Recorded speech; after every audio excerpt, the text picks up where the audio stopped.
Dejé que mi padre y su esposa vivieran gratis en mi casa heredada, y terminaron echándome a mí.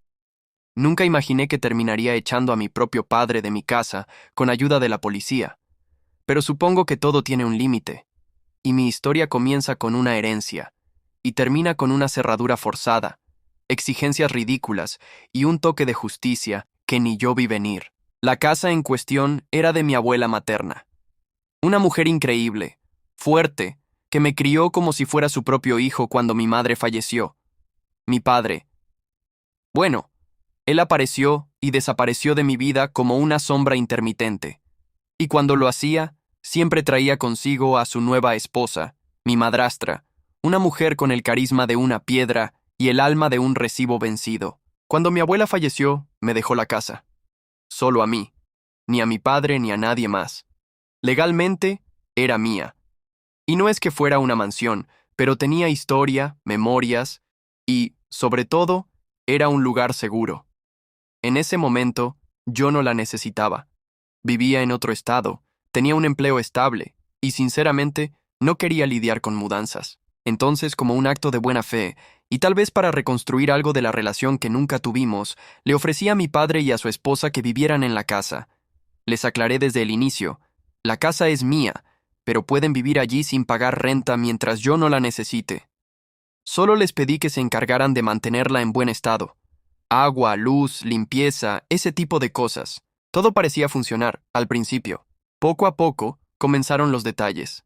Pequeñas cosas. Me llamaban para pedirme dinero para arreglos. Que si el grifo goteaba, que si la puerta principal chirriaba, que si el calentador necesitaba cambio. Les di lo necesario, confiando en que se harían cargo con responsabilidad. Pero luego vinieron las exigencias. Una tarde, llamé para decirles que pasaría por la ciudad y me quedaría unos días en la casa. El silencio al otro lado del teléfono fue tan tenso que pensé que la llamada se había cortado. Mi madrastra fue la primera en hablar. Su tono seco, cortante. ¿Y dónde piensas dormir tú? La pregunta me descolocó. ¿Dónde piensas dormir tú? Como si yo fuera un extraño, un huésped inesperado en mi propia casa. Me reí, pensando que era una broma.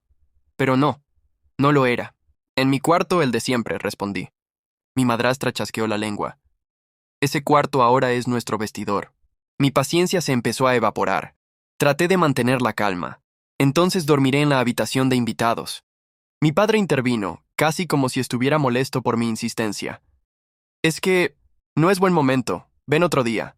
Esa fue la primera alerta. Algo no estaba bien. Ignorando las excusas, tomé un vuelo 2 días después. Llegué a la casa un viernes por la tarde. Toqué el timbre. Silencio. Volví a tocar. Silencio otra vez. Entonces saqué mis llaves y traté de abrir. Nada. La cerradura no giraba. Habían cambiado la maldita cerradura de mi propia casa. Toqué la puerta con fuerza. Esperé. Escuché pasos, susurros. Y luego el inconfundible sonido de alguien cerrando la puerta interna. No podía creerlo. Llamé a mi padre. No contestó. Llamé a su esposa. Me rechazó la llamada. Pasé la noche en un hotel cercano, sintiéndome como un intruso. Al día siguiente regresé. Esta vez, con un cerrajero. Cuando llegamos, mi padre salió a la puerta como si nada. Como si fuera él el dueño de todo. ¿Qué estás haciendo? Me preguntó con una voz que mezclaba desprecio y molestia. Voy a entrar a mi casa, le dije sin rodeos. No puedes hacer eso sin avisar, respondió. Vivimos aquí, tenemos derechos. Me reí, incrédulo. ¿Derechos? Esto no es un arrendamiento, es un favor, un regalo, y ustedes acaban de forzar mi límite. Mi madrastra apareció detrás de él, con los brazos cruzados. Pues si nos vas a echar, tendrás que hacerlo legalmente. Y eso fue exactamente lo que hice. Esa misma tarde fui directo a la comisaría. Expliqué la situación con todos los documentos en mano, la escritura de la casa a mi nombre, los mensajes donde claramente les cedía el uso sin ningún contrato formal, y las pruebas de que habían cambiado la cerradura sin mi permiso. El oficial me escuchó con atención y luego, con un leve encogimiento de hombros, dijo: «Si la casa es suya y ellos no tienen ningún contrato de arrendamiento ni derecho de posesión, puede solicitar su desalojo inmediato. ¿Quiere que lo acompañemos?». No necesité pensarlo. Regresamos 1 hora después, esta vez con 2 oficiales.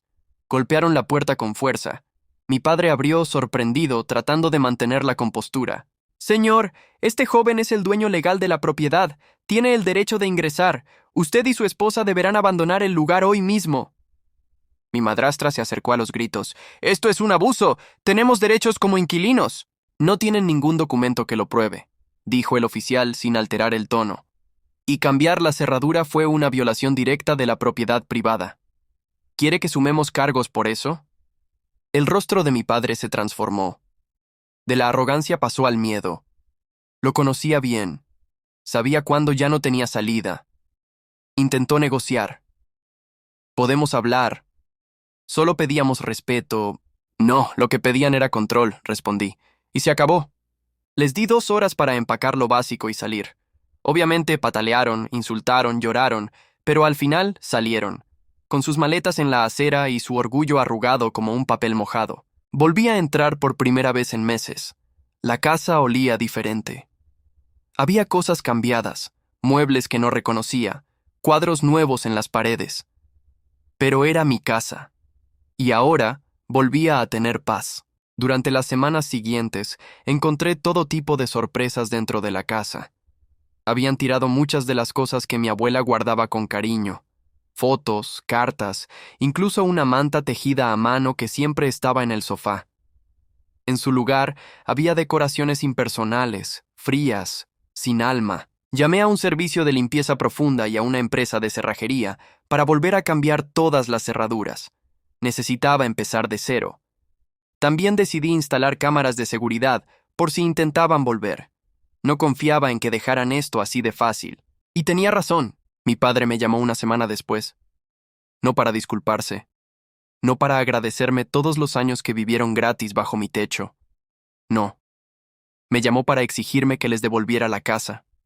Según él, había sido injusto, impulsivo, un traidor a la sangre.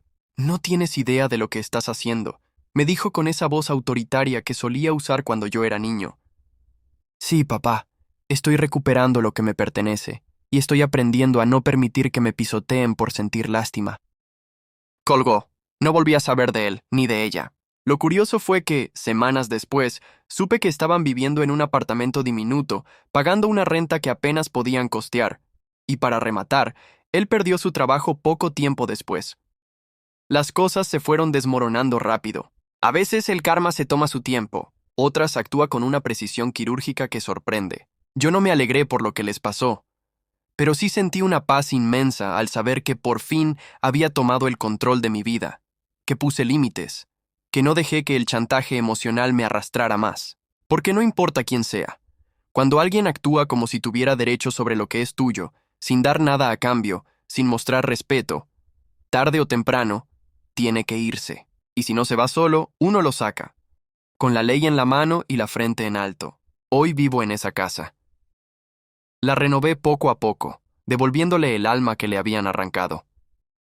Cada rincón tiene ahora algo mío, algo auténtico.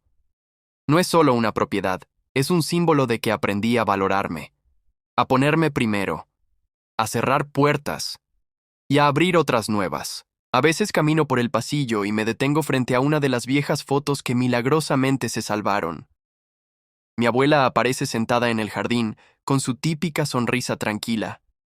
Me quedo ahí unos segundos, en silencio, como si pudiera escucharla decir, ya era hora, hijo, ya era hora. No sé si mi padre entiende todavía por qué hice lo que hice. Tal vez cree que fui cruel. Tal vez le contaron una versión de la historia en la que él es la víctima y yo el villano ingrato. No me importa. No necesito justificarme ante nadie. Las personas con derecho creen que el mundo les debe algo, que los actos de bondad son contratos perpetuos que puedes dar y que jamás tendrás derecho a poner un alto. Pero no es así. Yo aprendí que permitir un abuso, por pequeño que sea, solo abre la puerta a uno mayor. Que la familia no se define por la sangre, sino por el respeto, y que proteger tu paz mental a veces significa tomar decisiones dolorosas. Y si estás en una situación parecida, escucha esto. No estás obligado a aguantar a nadie que te trate como si fueras un invitado en tu propia vida. Nadie merece eso. Ni tú, ni yo, ni nadie. Hoy duermo tranquilo, no por venganza, no por orgullo, sino porque por fin, después de años de mirar hacia otro lado, me elegí a mí mismo. Y créeme, esa es la mejor victoria de todas. Si te gustó esta historia y quieres escuchar más relatos como este, no olvides dejar tu like, comentar qué te pareció y sobre todo, suscribirte a Vox Online B. Aquí contamos historias que te atrapan desde el primer segundo y no te sueltan hasta el final. Nos vemos en el próximo video. Gracias por escuchar y hasta la próxima.